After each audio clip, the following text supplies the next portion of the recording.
हम पढ़ रहे हैं 7वां अध्याय राष्ट्रीय अर्थव्यवस्था की जीवन रेखाएं और इसका आज हम लोग पढ़ेंगे पार्ट 3 जिसमें संचार सेवाओं के बारे में हम विस्तृत रूप से अध्ययन करेंगे और यह अंतिम पार्ट होगा लिटरेचर का। इसके बाद एक वीडियो और हम बनाएंगे जो मानचित्र से संबंधित प्रश्न इस अध्याय से पूछे जाते हैं उसके बारे में। ठीक है, चलिए शुरू करते हैं। देखते हैं संचार सेवाएं। सबसे पहले जानेंगे कि संचार किसको कहते हैं। सूचनाओं का आदान प्रदान करना ही संचार कहलाता है। यहाँ लिखा हुआ है सूचनाओं का आदान प्रदान करना ही संचार कहलाता है। और संचार में जैसे दो व्यक्ति दूर बैठे हों, अपने विचारों का आदान प्रदान करने में एक माध्यम की स्रोत की भूमिका महत्वपूर्ण होती है, जो कि एक तरह से सेवा देने का कार्य करती है।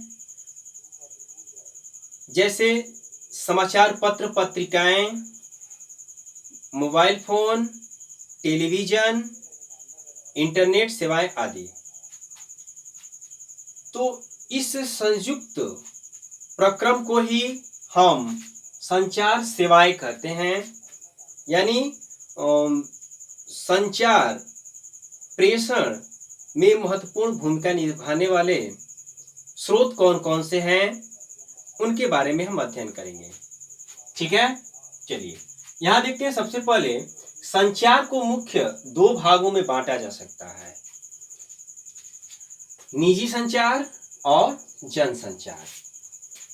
निजी संचार और जनसंचार क्या है। निजी संचार यानी जब अपने विचारों का आदान प्रदान या अपने सूचनाओं को प्रेषित करने के लिए दो व्यक्तियों के मध्य जब बातचीत होती है तो उसको हम निजी संचार कहते हैं। और इसमें पत्र यानी डाक पत्र और फोन जो है कि एक महत्वपूर्ण स्रोत है, साधन है। इसमें हम प्रमुख रूप से देखेंगे डाक संचार के बारे में, जो कि सबसे ज्यादा प्रचलन में पहले यही व्यवस्था थी। आज के दौर में तकनीकी का दौर है तो हम ईमेल, इंटरनेट या मोबाइल फोन से जुड़े हुए हैं और हम संचार व्यक्तिगत स्तर पे करते हैं। देखें, महत्वपूर्ण फैक्ट है, इसको ध्यान से देखेंगे और नोट करेंगे, जो कि आने वाले कॉम्पिटिटिव एग्जाम की दृष्टि से भी महत्वपूर्ण फैक्ट है। तो चलिए ध्यान से देखते हैं। देखें, भारत का डाक संचार तंत्र विश्व का बृहत्तम तंत्र है।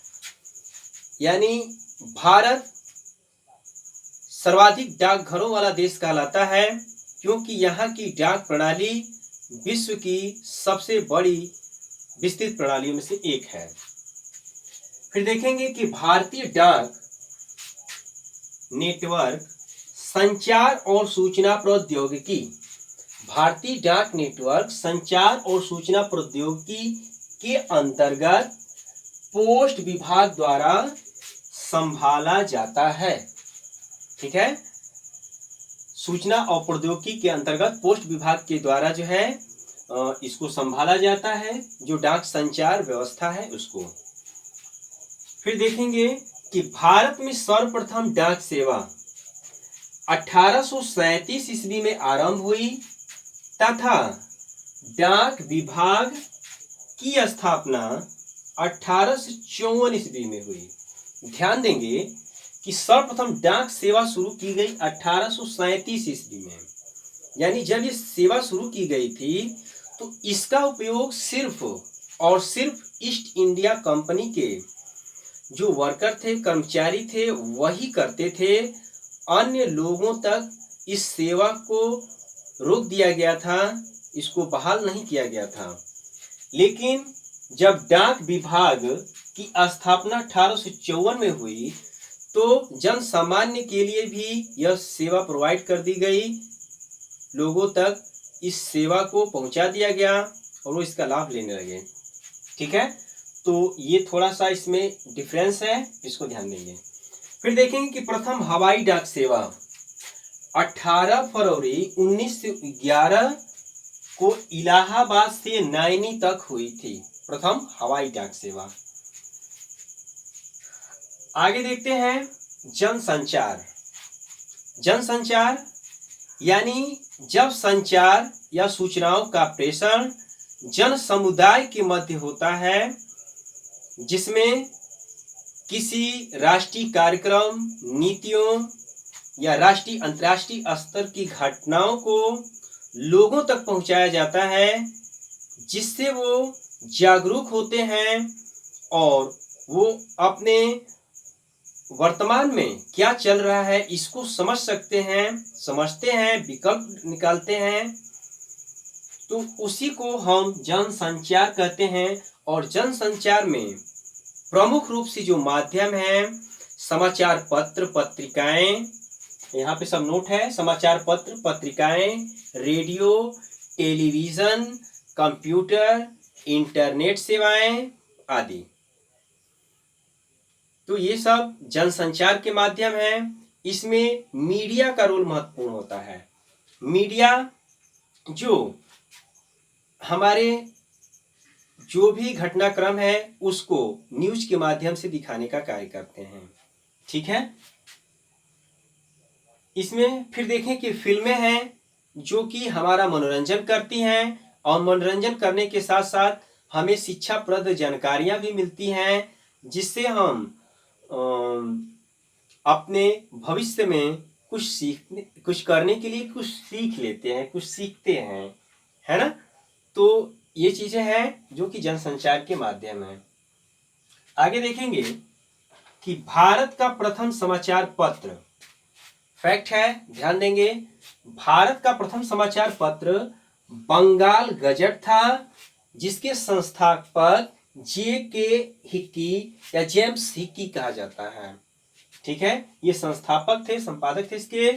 और भारत का प्रथम हिंदी समाचार पत्र जो था वो उदंत मातंड था और इसके संपादक थे पंडित युगल किशोर शुक्ल जी, प्रथम हिंदी समाचार पत्र के।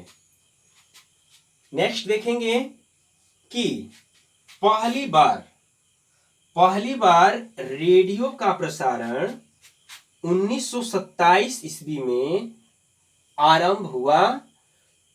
ऑल इंडिया रेडियो का गठन 1936 ईस्वी में हुआ तथा 1957 से इसे आकाशवाणी कहा जाने लगा। ऑल इंडिया रेडियो का गठन कब हुआ? 1936 ईस्वी में, और इसी को आगे चल के 1957 ईस्वी से आकाशवाणी कहा जाने लगा। जैसे रेडियो हम सुनते हैं तो आकाशवाणी के चैनल पर आपका स्वागत है। हम इस चैनल से बोल रहे हैं, इस तरह के जो रेडियो जॉकी होते हैं बोलते हैं, है ना।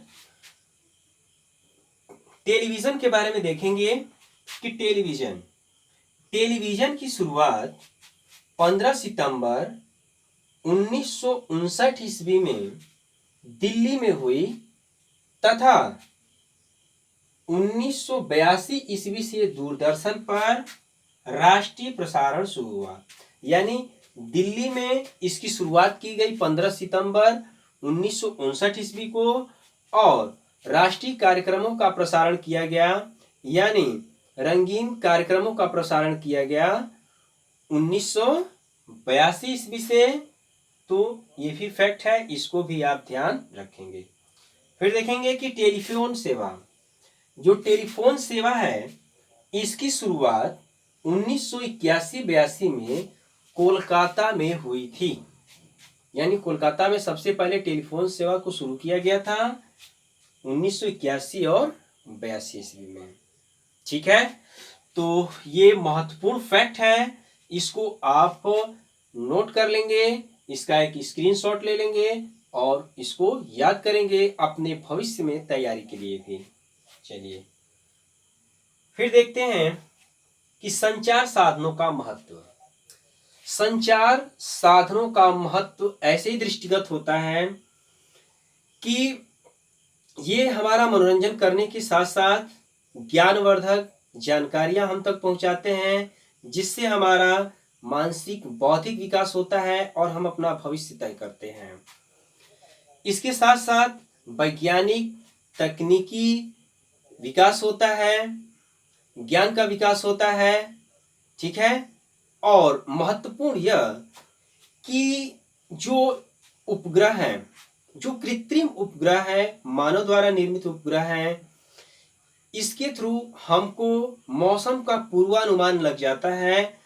जो जलवायु विशेषज्ञ होते हैं वो हम तक सूचनाएं पहुंचा देते हैं पूर्वानुमान के द्वारा कि आने वाले कुछ घंटों में हम किसी आपदा से सतर्क हो जाते हैं, बच जाते हैं, हम तक सूचनाएं पहुंच जाती हैं। ये भी एक संचार की ही महत्वपूर्ण भूमिका है, ठीक है।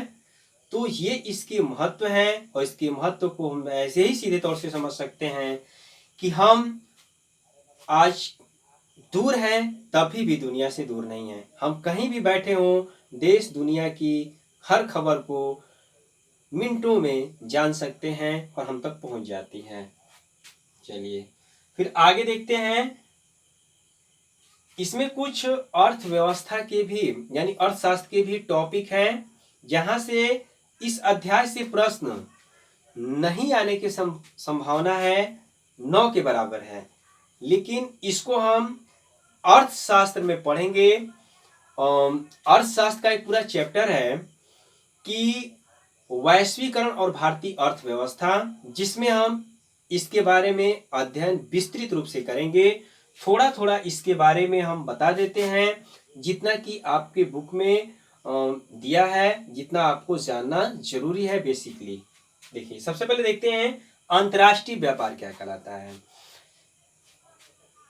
राज्य स्तर पर एक राज्य से दूसरे राज्य या राष्ट्रीय स्तर पर एक देश से दूसरे देश के व्यक्तियों के मध्य सामानों का या वस्तुओं का आदान प्रदान ही व्यापार कहलाता है। और अंतर्राष्ट्रीय व्यापार जब एक राष्ट्र से दूसरे राष्ट्र के मध्य वस्तुओं का आदान प्रदान किया जाएगा तो उसी को हम कहेंगे अंतर्राष्ट्रीय व्यापार। आयात और निर्यात, आयात निर्यात व्यापार के दो मुख्य घटक हैं। 1991 से देखेंगे कि उदारीकरण का दौर शुरू हुआ और फिर वैश्वीकरण का दौर शुरू हो गया, जिससे कई कंपनियां सिर्फ अपने देश तक सीमित न रह करके दुनिया के कोने कोने तक जाने लगी और अपने व्यापार को बढ़ाने लगी। यही कहलाता है उदारीकरण का दौर। और इसके कारण हुआ वैश्वीकरण, जब दुनिया के देश एक साथ मिलकर व्यापार करने लगे, अपने व्यापार को, बाजार को बढ़ाने लगे। फिर इसमें है संतुलित व्यापार। संतुलित व्यापार क्या कहलाता है? संतुलित व्यापार जब हम निर्यात करते हैं तो निर्यात लागत आयात लागत की अपेक्षा अधिक होती है, तो उसको हम संतुलित व्यापार कहते हैं। यानी हम किसी वस्तु का आयात करते हो, उसका मूल्य कम हो, कम मूल्य की वस्तुएं आयात करें और अधिक मूल्य वाली वस्तुएं निर्यात करें, तो इससे हमें प्रॉफिट होता है, तो इसको संतुलित व्यापार कहेंगे। यदि निर्यात की अपेक्षा आयात की लागत अधिक है तो इसको असंतुलित व्यापार कहेंगे, ठीक है। बाकी हम नोट्स आपको भेज देंगे, पूरा पीडीएफ भेजेंगे, जिससे आप पूरा नोट्स इस अध्याय से बनाएंगे, ठीक है। चलिए आगे देखते हैं। पर्यटन एक व्यापार के रूप में, आप जानते हैं कि टूरिज्म को बढ़ावा दिया जाता है।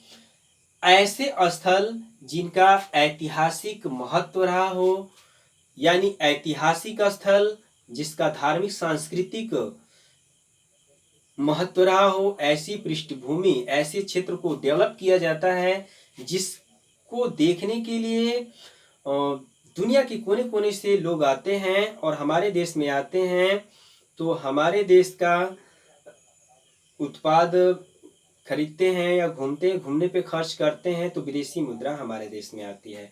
तो एक तरह से इसको भी एक व्यापार के रूप में देखा जाता है, यानी ऐसे स्थलों को विकसित किया जाता है जो ऐतिहासिक स्थल हैं, जिनका धार्मिक महत्व है। ठीक है, तो ये था आज के बारे में, और आज फिलहाल इतना ही आज के लिए। और यह आपका पूरा अध्याय 7 समाप्त होता है। एक वीडियो अगला देखना न भूलें जो मैप से होगा, जिसमें प्रमुख बंदरगाह या मार्ग कौन कौन से हैं इसके बारे में हम अध्ययन कराएंगे। और पिछले के भी जो वीडियो हैं वो सभी क्रम से हैं, उसको देखना न भूलें और अध्ययन करते रहें। परीक्षा की दृष्टि से अति अति महत्वपूर्ण है। ठीक है, तो आज के लिए इतना ही। वीडियो कैसा लगा ये हमें कमेंट बॉक्स में आप जरूर बताएं। ठीक है, ओके, थैंक्स।